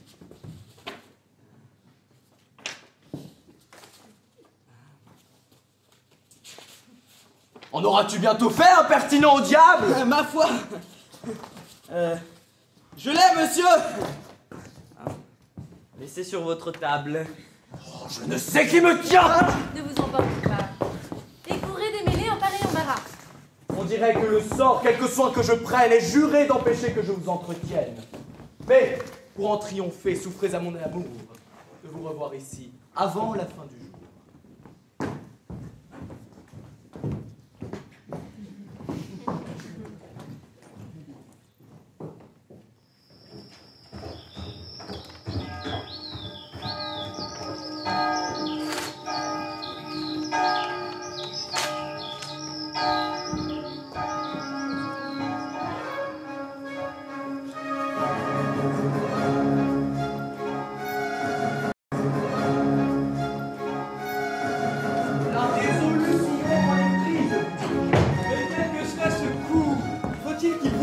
Non, vous avez beau faire et beau me raisonner, rien de ce que je dis ne peut me détourner. Trop de perversité règne au siècle où nous sommes, et je veux me tirer du commerce des hommes. Quoi? Contre ma partie, on voit tout à la fois. L'honneur, la probité, la pudeur et les lois. On publie en tout lieu l'équité de ma cause. Sur la foi de mon droit, mon âme se repose. Cependant, je me vois trompé par le succès. J'ai pour moi la justice, et je perds mon procès. Un traître dont on sait la scandaleuse histoire est sorti triomphant d'une fausseté noire. Le poids de sa grimace où brille l'artifice renverse le bon droit et tourne la justice. Il fait par un arrêt couronner son forfait, et non content encore du tort que l'on me fait, il court parmi le monde, un livre abominable, et de qui la lecture est même condamnable. Un livre à mériter la dernière rigueur dont le fourbe a le front de me faire l'auteur. Et là-dessus, on voit Oronte qui murmure, tâchant méchamment d'appuyer l'imposture, qui me vient malgré moi d'une ardeur empressée, demander sur ses vers ma pensée. Et parce que j'en use avec honnêteté, et ne le veut trahir lui ni la vérité, il aide à m'accabler d'un crime imaginaire. Le voilà devenu mon plus grand adversaire, et jamais de son cœur je n'aurai de pardon pour n'avoir pas trouvé que son sonnet fut bon. Et les hommes morbleux sont faits de cette sorte, c'est par ses actions que la gloire les porte. Voici le bon droit, le zèle vertueux, la justice, et l'honneur que l'on trouve chez eux. Allez, c'est trop souffrir le chagrin qu'on nous forge. Tirons-nous de ce bois et de ce coupe-gorge, puisqu'entre humains ainsi vous vivez en vrai loup. Traître, vous ne m'aurez de ma vie avec vous. Je trouve un peu bien prompt le dessein où vous êtes. Et tout le mal n'est pas si grand que vous le faites. Ce que votre parti ose vous imputer n'a point eu le crédit de vous faire arrêter. On voit son faux rapport lui-même se détruire, et c'est une action qui pourrait bien lui nuire. Lui, de semblable tour, il ne craint point l'éclat. Il a permission d'être franc scélérat. Et loin qu'à son procès nuise cette aventure, on l'enverra demain en meilleure posture. Enfin, il est constant qu'on n'a point trop donné au bruit que contre vous sa malice a tourné. De ce côté déjà, vous n'avez rien à craindre. Et pour votre procès, dont vous pouvez vous plaindre, il vous est en justice aisé d'y revenir, et contre cet arrêt... Non, je veux m'y tenir. Quelque sensible soin qu'à l'arrêt me fasse, je me garderai bien de vouloir qu'on le casse. On y voit trop à plein le bon droit maltraité, et je veux qu'il demeure à la postérité, comme une marque insigne, un fameux témoignage de la méchanceté des hommes de notre âge. Ce sont 20 000 francs qu'il m'en pourra coûter. Mais pour 20 000 francs, j'aurai droit de pester contre l'iniquité de la nature humaine, et de nourrir pour elle une immortelle haine. Mais enfin, vos soins sont superflus. Que pouvez-vous, monsieur, me dire là-dessus? Aurez-vous bien le front de me vouloir en face excuser les horreurs de tout ce qui se passe? Non, Je demeure d'accord de tout ce qu'il vous plaît. Tout marche par cabale et par pur intérêt. Ce n'est plus que la ruse aujourd'hui qui l'emporte et les hommes devraient être faits d'autre sorte. Mais est-ce une raison que leur peut d'équité pour vouloir se tirer de leur société? Tous ces défauts humains nous donnent dans la vie des moyens d'exercer notre philosophie. C'est le plus bel emploi que trouve la vertu. Et si de probité tout était revêtu, si tous les cœurs étaient francs, justes et dociles, la plupart des vertus nous seraient inutiles. En beau raisonnement, vous abondez toujours. Mais vous perdez le temps et tous vos beaux discours. La raison pour mon bien veut que je me retire, je n'ai point sur ma langue un assez grand empire. De ce que je dirais, je ne répondrai pas. Et je me jetterai sans chose sur les bras. Laissez-moi sans dispute attendre Célimène, il faut qu'elle consente au dessein qui m'amène. Je vais voir si son cœur a de l'amour pour moi, et c'est ce moment-ci qui doit en faire foi. Montons chez Éliante, attendant sa venue. Non, de trop de soucis, je me sens l'âme émue. Allez-vous en la voir et me laisser enfin dans ce petit coin sombre, avec mon noir chagrin. C'est une compagnie étrange pour attendre. Je vais obliger Éliante à descendre. Oui, c'est à vous de voir si par des nœuds si doux, madame, vous voulez m'attacher tout à vous. Il me faut de votre âme une pleine assurance. Un amant là-dessus n'aime point qu'on balance. Si l'ardeur de mes feux a pu vous émouvoir, vous ne devez point feindre à me le faire voir. Et la preuve, après tout, que je vous en demande, c'est de ne plus souffrir qu'Alceste vous prétende. De le sacrifier, madame, à mon amour. Et de chez vous, enfin, le bannir dès ce jour. Mais quel sujet si grand contre lui vous irrite, vous à qui j'ai tant vu parler de son mérite. Madame, il ne faut point ces éclaircissements. Il s'agit de savoir quels sont vos sentiments. Choisissez, s'il vous plaît, de garder l'un ou l'autre. Ma résolution n'attend rien que la vôtre. Oui, monsieur a raison, madame. Il faut choisir. Et sa demande ici s'accorde à mon désir. Pareille ardeur me presse, et même soin m'amène, mon amour veut du vôtre une marque certaine.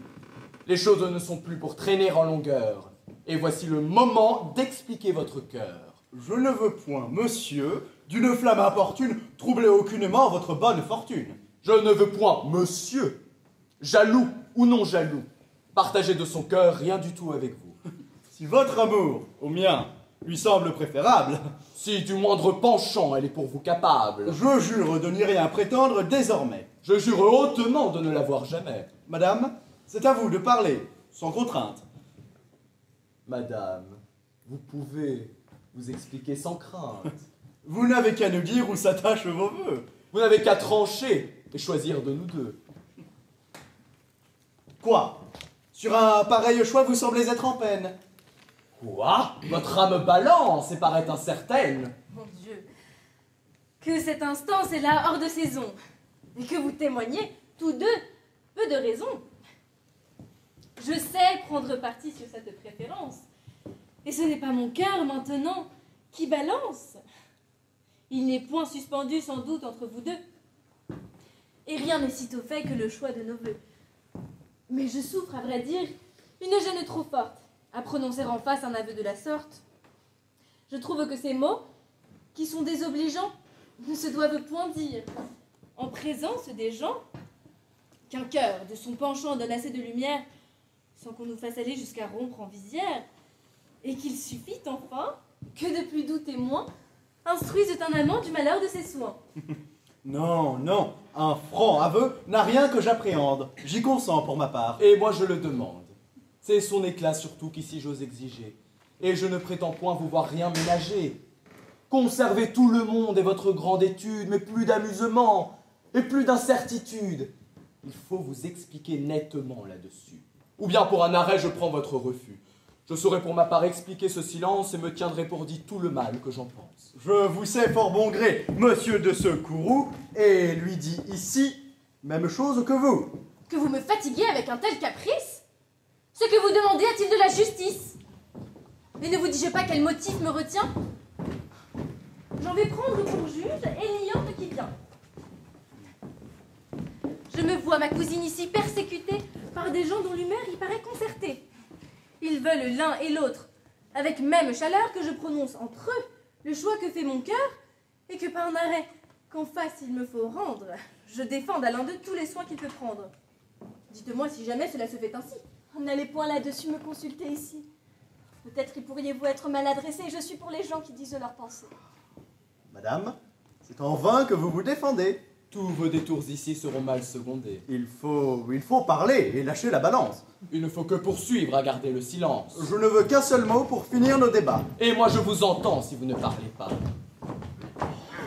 Madame, nous venons tous deux sans vous déplaire, éclaircir avec vous une petite affaire. Fort à propos, monsieur. Vous vous trouvez ici et vous êtes mêlé dans cette affaire aussi.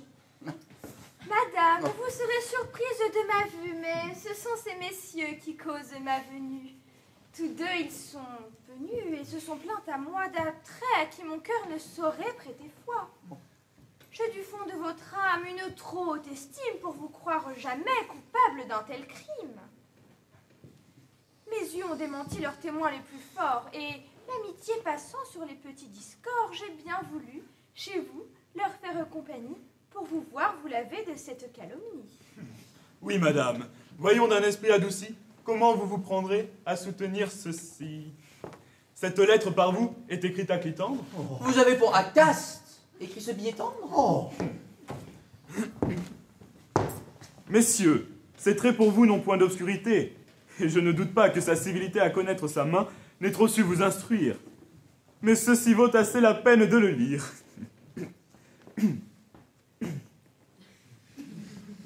Vous êtes un étrange homme, monsieur. De condamner mon enjouement et de me reprocher que je n'ai jamais tant de joie que lorsque je ne suis pas avec vous. Il n'y a rien de plus injuste. Et si vous ne venez bien vite, me demander pardon de cette offense, je ne vous la pardonnerai de ma vie. Notre grand Flandrin de vicomte, Il devrait être ici. notre grand Flandrin de vicomte, par qui vous commencez vos plaintes, est un homme qui ne saurait me revenir. Et depuis que je l'ai vu 3/4 d'heure durant cracher dans un puits pour faire des ronds, je n'ai jamais pu prendre bonne opinion de lui. Pour le petit marquis, C'est moi-même, messieurs, sans nulle vanité. pour le petit marquis qui me tint hier longtemps la main, je trouve qu'il n'y a rien de si mince que toute sa personne. Et ce sont de ses mérites qui n'ont que la cape et l'épée. Pour l'homme au ruban vert, à vous le dé, monsieur. Pour l'homme au ruban vert, il me divertit quelquefois avec ses brusqueries et son chagrin bourru. Mais il est 100 moments où je le trouve le plus fâché du monde. Et pour l'homme à la veste, voici votre paquet. Et pour l'homme à la veste, qui s'est jeté dans le bel esprit et veut être auteur malgré tout le monde, je ne puis me donner la peine d'écouter ce qu'il dit. Et sa prose me fatigue autant que ses vers.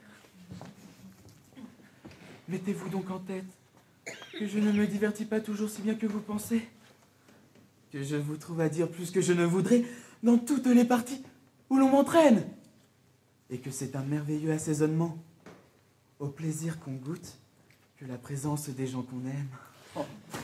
Me voici maintenant, moi. Votre Clitandre dont vous me parlez, et qui fait tant le doucereux, est le dernier des hommes pour qui j'aurai de l'amitié.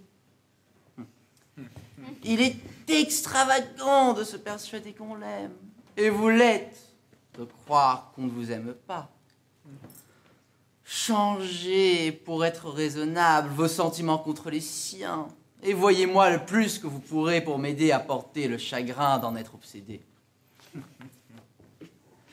D'un fort beau caractère, on voit là le modèle, madame. Et vous savez comment cela s'appelle. Il suffit. Nous allons l'un et l'autre en tout lieu montrer de votre cœur le portrait glorieux. J'aurai de quoi vous dire, et belle est la matière, mais je ne vous tiens pas digne de ma colère. Et je vous ferai voir que les petits marquis ont pour se consoler des cœurs du plus haut prix. Quoi? De cette façon, je vois qu'on me déchire après tout ce qu'à moi, je vous ai vu m'écrire. Et votre cœur, paré de beaux semblants d'amour, ah, Tout le genre humain se promet tour à tour. Allez, j'étais trop dupe, et je vais ne plus l'être. Vous me faites un bien me faisant vous connaître, et j'y profite d'un cœur qu'ainsi vous me rendez, et trouve ma vengeance en ce que vous perdez. Monsieur, je ne fais plus d'obstacle à votre flamme, et vous pouvez conclure affaire avec madame. Certes, voici du monde le trait le plus noir. Je ne m'en saurais taire, et me sens émouvoir. Voit-on des procédés qui soient pareils aux vôtres? Je ne prends point de part aux intérêts des autres. Mais monsieur, que chez vous fixez votre bonheur? Un homme comme lui, de mérite et d'honneur, et qui vous chérissez avec idolâtrie, devait-il... Laissez-moi, madame, je vous prie, vider mes intérêts moi-même là-dessus, et ne vous chargez point de ce soin superflu. Mon cœur a beau vous voir prendre ici sa querelle, il n'est point en état de payer ce grand zèle.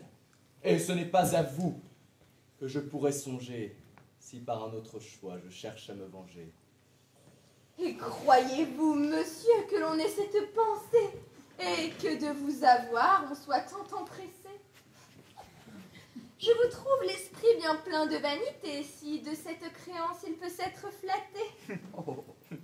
Le rebut de madame est une marchandise dont on aurait grand tort d'être si fort éprise. Vous feriez bien encore de soupirer pour elle, et je brûle de voir une union si belle. Eh bien, je me suis tu malgré ce que je vois, et j'ai laissé parler tout le monde avant moi. Ai-je pris sur moi-même un assez grand empire? Et puis-je maintenant... Oui, vous pouvez tout dire. Vous en êtes en droit lorsque vous vous plaindrez, et de me reprocher tout ce que vous voudrez. J'ai tort, je le confesse. Et mon âme confuse ne cherche à vous payer d'aucune vaine excuse. J'ai des autres ici, méprisé le courroux, mais je tombe d'accord de mon crime envers vous. Votre ressentiment sans doute est raisonnable. Je sais combien je dois vous paraître coupable. Que toute chose dit que j'ai pu vous trahir, et qu'enfin vous avez sujet de me haïr. Faites-le, j'y consens. Et le puis-je traîtresse? Puis-je ainsi triompher de toute ma tendresse? Et quoiqu'avec ardeur je veuille vous haïr, trouvais-je un cœur en moi tout prêt à m'obéir? Vous voyez ce que peut une indigne tendresse, et je vous fais tous deux témoins de ma faiblesse. Oui, je veux bien perfide oublier vos forfaits. J'en saurais dans mon âme excuser tous les traits, et me les couvrirais du nom d'une faiblesse dont les vices du temps portent votre jeunesse. Pourvu que votre cœur veuille donner les mains au dessein que je fais de fuir tous les humains, et que dans le désert où j'ai fait vœu de vivre, vous soyez sans tarder résolus à me suivre. C'est par là seulement que dans tous les esprits, vous pourrez réparer le mal de vos écrits, et qu'après cet éclat, qu'un noble cœur à bord, il peut m'être permis de vous aimer encore. Moi, renoncer au monde avant que de vieillir, et dans votre désert aller m'ensevelir. S'il faut qu'à mes feux votre flamme réponde, que doit vous importer tout le reste du monde? Vos désirs avec moi ne sont-ils pas contents? La solitude effraie une âme de 20 ans. Je ne sens point la mienne assez grande, assez forte pour me résoudre à prendre un dessein de la sorte. Si le don de ma main peut contenter vos vœux, je pourrais me résoudre à serrer de tels nœuds et l'hymen... Non! Mon cœur à présent vous déteste! Et ce refus lui seul fait plus que tout le reste, puisque vous n'êtes point en des liens si doux, pour trouver tout en moi comme moi tout en vous. Allez, je vous refuse, et ce sensible outrage de vos indignes fers à jamais me dégage.